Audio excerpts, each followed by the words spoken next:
আজকের কবিতাটা আমার খুব পছন্দের কবিতাগুলোর মধ্যে অন্যতম।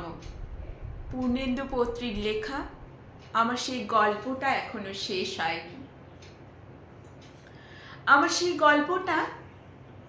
শেষ হয়নি। শোনো, আগেই বলেছি পাহাড়টা ভালোবেসেছিল মেঘকে, আর মেঘ কিভাবে সেই শুকনো খটখটে পাহাড়টাকে বানিয়ে তুলেছিল ২৬ বছরের ছোকরা, সে তো আগেই শুনেছ। সেই দিনটা ছিল পাহাড়টার জন্মদিন।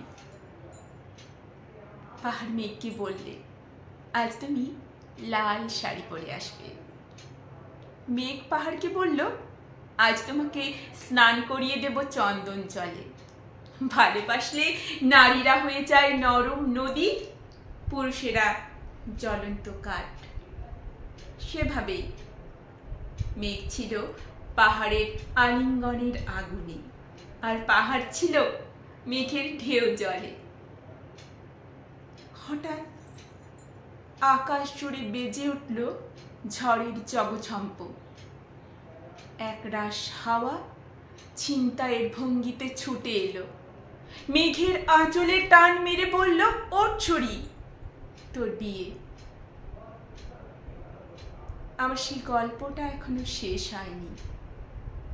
বজ্রের সঙ্গে মেঘের বিয়েটা হয়ে গেল ঠিকই, কিন্তু পাহাড়কে সে কোনোদিনই ভুলতে পারল না। বিশ্বাস না হয় তো চিরে দেখতে পারো পাহাড়টার হাড় পাঁজর, ভেতরে থই থই করছে শত ঝর্ণার জল।